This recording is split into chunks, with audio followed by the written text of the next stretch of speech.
par des paysans pauvres, tu vois, parfois chassés de leurs terres, qui ont été oubliés par le gouvernement. Comme les FARC en Colombie. Mesdames, Messieurs, bonjour. Très heureux de vous retrouver ici en direct de la grande halle de Cournon. Alors, on va s'intéresser à un sujet important, l'Afghanistan, en compagnie de Patrice Moyon. Bonjour, Patrice. Bonjour, Jean-Paul. Alors, vous êtes éditorialiste donc, pour le journal Ouest France. Merci d'être parmi nous. Ce qui est intéressant, c'est de voir avec vous ce qui s'est passé en Afghanistan et peut-être les analyses qu'on peut faire dans le rapport ville-campagne. Alors, vous connaissez bien l'Afghanistan. Pourquoi ? Bah, écoutez, c'est un pays où je me rends régulièrement depuis une dizaine d'années. Tous les gens qui vont en Afghanistan disent qu'on a tout de suite un coup de cœur pour ce pays, pour les gens, pour l'accueil. Et malgré toutes les difficultés, donc je n'ai cessé de retourner dans ce pays qui est très complexe. Hein. C'est un pays de montagne. Hein. Les plus hauts sommets, c'est à plus de 7000 mètres. Chaque vallée est un micro-pays. C'est aussi un carrefour de civilisation. Hein. C'est Alexandre le Grand et Roxane. C'est des centaines de monastères bouddhistes dont les vestiges existent encore aujourd'hui. C'est donc un croisement de cultures et j'ai été aussi extrêmement intéressé par tout ce que je découvrais autour de l'agriculture parce que c'est le fil conducteur un peu de ma vie professionnelle et j'ai eu l'impression que dans les analyses qui ont été faites au mois d'août, quand le régime s'est effondré, qu'on avait évidemment mis en avant la question ethnique, la question religieuse, mais qu'on avait un petit peu oublié qu'il y avait aussi un conflit ville-campagne et que ce conflit ville-campagne, il était probablement aussi à l'origine de l'effondrement du pouvoir parce qu'on avait oublié les zones rurales et les paysans. Les paysans sont, je trouve, ces dernières années, comme souvent, sont les grands oubliés des politiques publiques. Alors on va avoir l'occasion justement d'étudier cette relation. Mais déjà, est-ce que vous attendiez à ce qui s'est passé au mois d'août dernier ?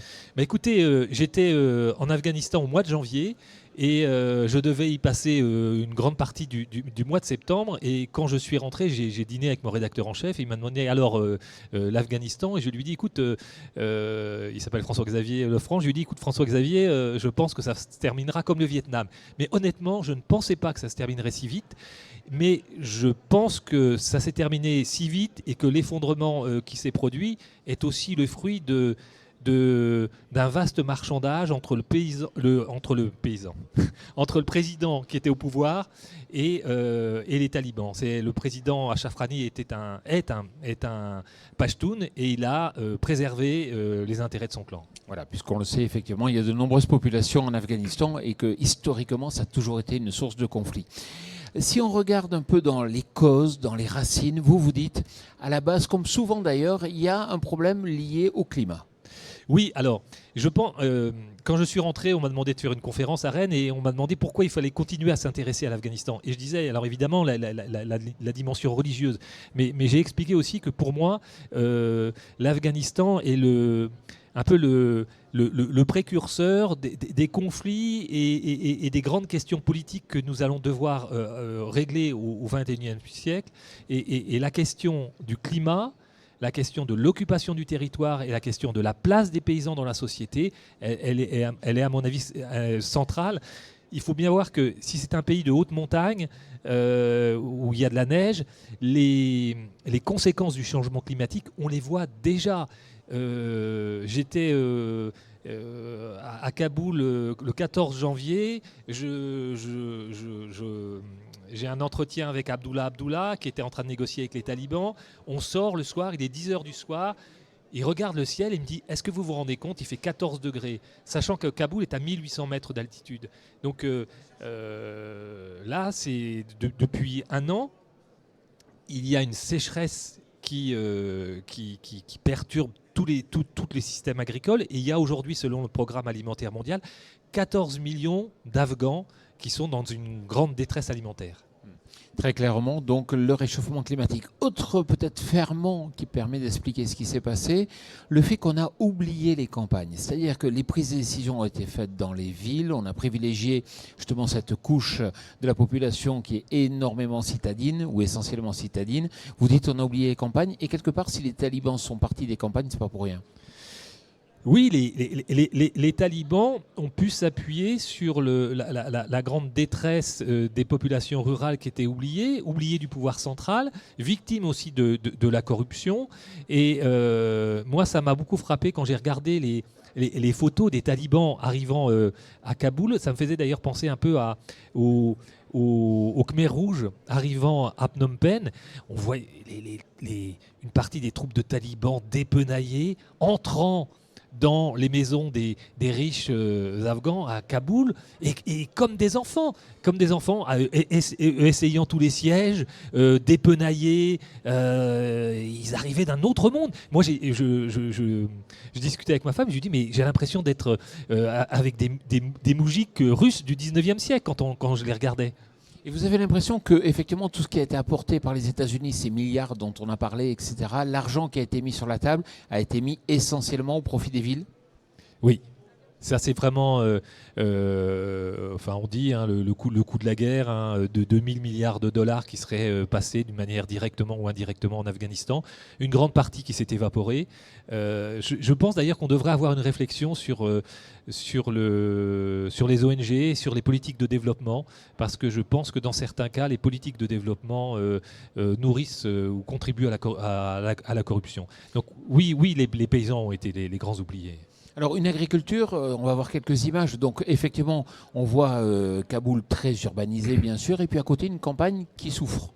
Oui, une campagne qui souffre. Alors, l'Afghanistan, c'est un grand pays, c'est 650 000 km². Alors on voit voyez, les producteurs de pommes de terre. Là, on est dans la région de Babillan que beaucoup de Français connaissent, puisque c'est là il y avait les grands Bouddhas qui ont été détruits par les talibans. Là, on voit une récolte de pommes de terre avec une communauté Hazara. Les Hazaras, c'est une minorité afghane de confession chiite.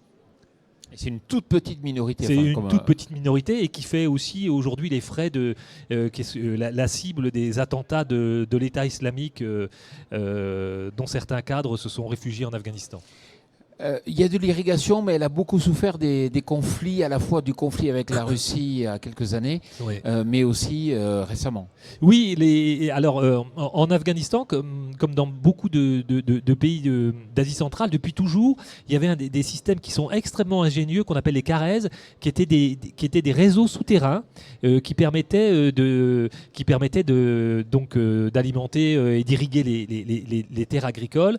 Les Russes, souvent, les ont détruits pendant la période d'occupation. Et puis aujourd'hui, ils ont été soit abandonnés, soit aussi victimes de bombardements. Donc il y aurait besoin, c'est un pays aujourd'hui qui aurait besoin d'investissements autour de l'agroécologie, autour du machinisme, mais aussi avec en gardant le fil de son histoire et de toutes les techniques extrêmement ingénieuses qui ont pu être développées depuis toujours. On voit des cultures à haute valeur ajoutée. Alors je ne parle pas de la drogue, puisqu'on en a beaucoup parlé comme source de financement, mais le safran par exemple. Là on voit des photos où justement on est dans la récolte du safran. Alors quand j'étais à Kaboul au mois de janvier, justement, j'avais rencontré des jeunes Afghans qui étaient en train de monter une société avec la volonté d'exporter. On voit, c'est aussi un pays qui était historiquement producteur de fruits, mais ces dernières années, c'est la drogue qui a vraiment pris le pas sur tout. Il faut quand même savoir que l'Afghanistan est aujourd'hui le premier producteur mondial d'opium et que les talibans ont pu financer leur effort de guerre en s'appuyant sur cette économie de la drogue qui évidemment en plus génère des réseaux mafieux. Les talibans essentiellement des paysans ? Non, les talibans, les talibans sont au départ majoritairement appartiennent aux Pashtuns. Donc il y a plusieurs ethnies en Afghanistan. Les Pashtuns sont majoritaires. Il y a les Tadjiks, il y a les Hazaras, il y a les Ouzbeks. Donc c'est un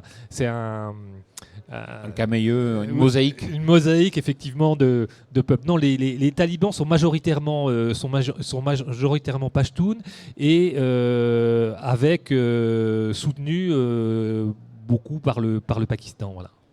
Quand on regarde aussi les images que vous nous avez rapportées, on se rend compte qu'il y a besoin de formation aujourd'hui. C'est-à-dire qu'effectivement, il faut aider l'agriculture à se développer, d'autant plus qu'il y a un problème alimentaire qui est plus que sérieux dans les nouvelles conditions. Oui, là, on le sait, hein, le programme alimentaire mondial dit 14 millions de personnes qui souffrent aujourd'hui de la faim en Afghanistan. On a une crise, on a une crise humanitaire. La guerre a entraîné des déplacements de population. Les éleveurs qui étaient installés dans les vallées, parfois fuient les vallées parce qu'il n'y a plus d'eau aujourd'hui. Donc ils se replient sur les villes. Il faut savoir que Kaboul, par exemple, c'est une ville aujourd'hui de plus de 6 millions d'habitants. Elle a été conçue pour 500 000 habitants. Il y a une station d'épuration et qui ne fonctionne pas. Donc c'est vraiment, on manque de tout. Il y a des coupures d'électricité. Et dans les campagnes, aujourd'hui, on a besoin d'infrastructures, on a besoin de routes, on a besoin d'écoles, on a besoin de techniciens. Il y aurait vraiment un travail à conduire sur ce plan-là. Vous avez rencontré le fils du colonel Massoud. Qu'est-ce que vous en pensez? Est-ce qu'il est possible aujourd'hui qu'il y ait un revirement? Moi, je pense qu'il faut être très attentif à la situation. Je pense que les talibans ne s'attendaient pas à prendre le pouvoir aussi vite. Ils sont formés pour la guerre, mais la paix est parfois plus dure à gagner que la guerre. Il manque de cadres. Je pense que la position qui est défendue par Ahmad Massoud, donc le fils du lion du Panjshir, le héros de la guerre contre les soviétiques, est intéressante parce que il défend une solution politique qui serait décentralisée. Lui, il pense que le système politique mis en place par les Américains a généré, le centralisme, tout se décidait à Kaboul, ça générait de la corruption et surtout, ça générait de l'irresponsabilité.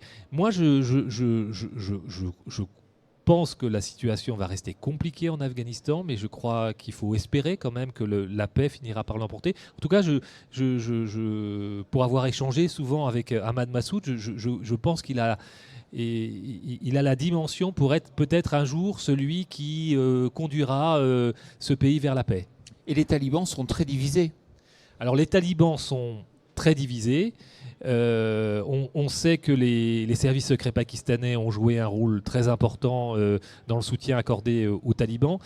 Que les talibans eux-mêmes donc sont divisés, que certains ont des relations proches avec Al-Qaïda et que les attentats ont déjà repris parce qu'il ne faut pas oublier que l'État islamique, après sa défaite en Irak et en Syrie, s'est replié en partie avec certains cadres en Afghanistan. Et donc là, actuellement, il y a toutes les semaines ou presque des attentats contre les talibans qui sont faits par des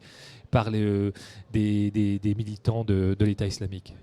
Si on regarde peut-être un enseignement qu'on pourrait tirer de ce qui s'est passé malheureusement en Afghanistan, c'est que trop souvent on oublie les campagnes dans les politiques de développement et après on le paie.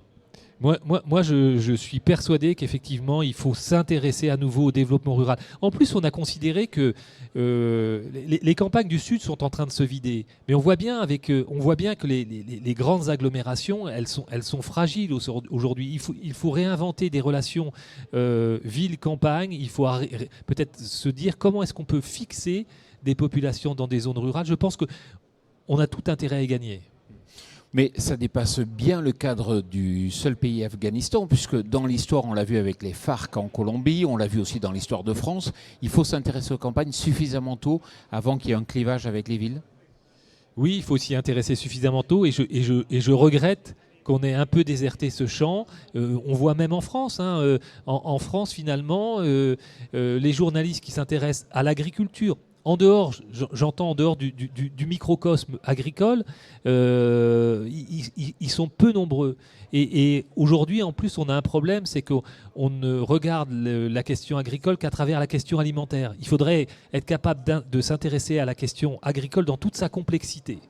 Du territoire notamment. Patrice, merci beaucoup de nous avoir fait partager un peu vos images et vos souvenirs donc, de l'Afghanistan. Merci à vous, Jean-Paul. Et puis merci à vous.